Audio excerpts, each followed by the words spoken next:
Eduardo, candidato a prefeito da cidade de Marília pelo Republicanos, ao lado aqui do Farto, do União Brasil. Eduardo, por que trocar a cadeira de presidente da Câmara Municipal pela de prefeito a partir do próximo ano?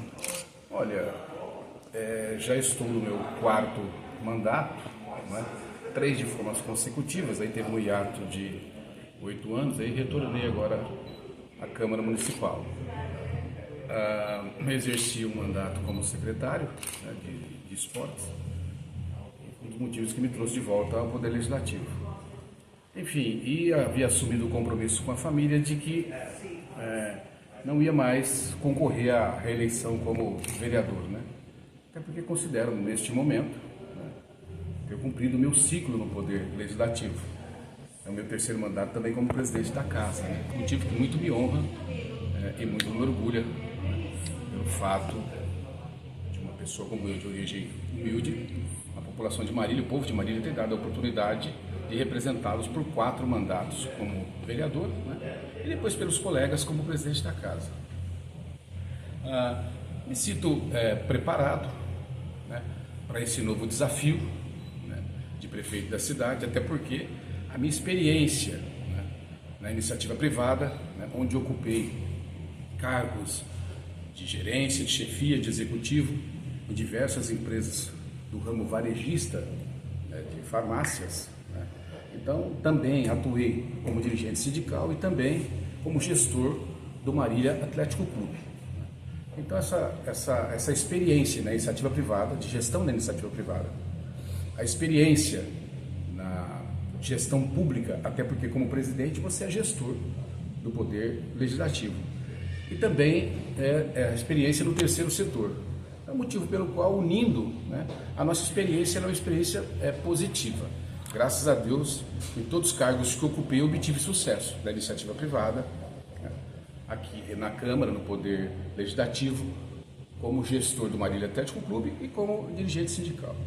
O momento da cidade não é novidade para ninguém, é um momento crítico. Se instaurou um caos administrativo nos últimos 12 anos, né? Os últimos dois gestores, o primeiro assumiu a cidade com uma dívida de 200 milhões e entregou com 400 milhões, dobrou essa dívida.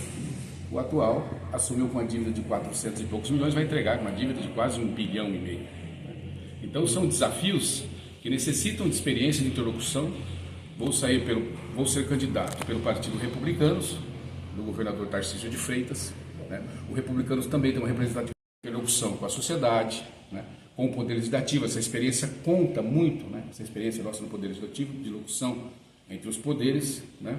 E também o fato do meu partido, né, ter o governador do estado, Tarcísio de Freitas, ter uma bancada muito forte também na Assembleia Legislativa e no Congresso Nacional. Nós vamos precisar dialogar com o governo do estado, nós vamos precisar dialogar com o governo federal, vamos precisar dialogar com a iniciativa privada, né? Vamos precisar dialogar muito com os servidores municipais, né?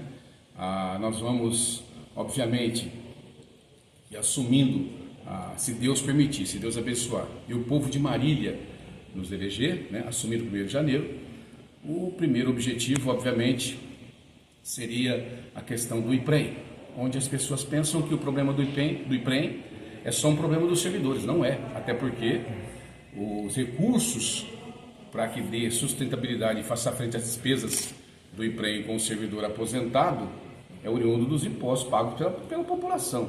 E hoje, na sua totalidade, a folha de pagamento do IPREM, ela com encargos, ela gira em torno de 14 milhões, e esses recursos saem do próprio Tesouro, até porque o IPREM está falido, com uma dívida de mais de 800 milhões, não tem um fundo de reserva. Enquanto outras cidades do mesmo porte de Marília, um pouquinho maior, tem um fundo de reserva de 800 milhões, 1 bilhão, Marília tem uma dívida de mais de 800 milhões. Nós temos propostas para iniciar um processo de recuperação do IPREM, porque à medida que você recupera o IPREM, você cria um novo fundo, e a partir esse fundo passa novamente a ser responsável pelo pagamento dos servidores aposentados. Ele alivia o cofre do município, o tesouro do município, que hoje gasta em torno de 14 milhões mês, dinheiro esse que poderia estar sendo investido caso o IPREM não tivesse sido destruído, dilapidado pelos governos anteriores, que citei, principalmente pelos 2 últimos que citei, vem um pouquinho mais para trás, mas os 2 últimos sim, a Marília com certeza estaria numa situação bem melhor. Porque você coloca 14 milhões mês, saindo dos cofres do tesouro próprio, do recurso próprio, daí quase 170 milhões ano. É o dinheiro que está faltando no remédio da farmácia, no posto de saúde, no médico, né? Sem contar também que nós temos outros graves problemas na questão social. Marília virou hoje a cidade possui diversas mini cracolândias, né? E nós precisamos enfrentar esse problema também, que é muito grave na questão social. Nós temos em Marília mais de 10 mil pessoas vivendo abaixo da linha de pobreza, né? E não existe nenhum projeto, nenhum plano, nenhum programa para atender, para tirar essas pessoas dessa situação. Nós temos várias áreas hoje correndo risco aí de que hoje nós sabemos que devido ao clima pode ocorrer, né, reações climáticas adversas e não existe um plano. A nossa Defesa Civil, pelo que me consta e pelo que eu sei, possui apenas uma viatura, um carro, né? Não existe uma equipe preventiva acaso infelizmente aconteça, né, como disse, alguma reação adversa climática, pode se instalar um caos na cidade. Isso também é um problema que nós temos que ser enfrentado, mesmo que de forma preventiva, né? Tem a questão que o povo reclama muito, que hoje aflige muito a população de Marília, que é a questão da Zona Azul, que é a questão dos radares, que é a questão do transporte coletivo, enfim, a mobilidade urbana de uma forma geral e a acessibilidade. Para isso, nós, do Republicanos, na nossa coligação com a União Brasil, nós estamos trazendo o vice que eu apresento para a população de Marília, que é o Marcos Farto. Marcos Farto dispensa apresentações, obviamente, mas para aqueles que não o conhecem, né, o Marcos Farto é mestre em Direito, é especialista em trânsito, especialista em segurança pública, né? Então, esses problemas que eu acabei de citar, a questão dos radares, a questão da Zona Azul, a questão do transporte coletivo, né?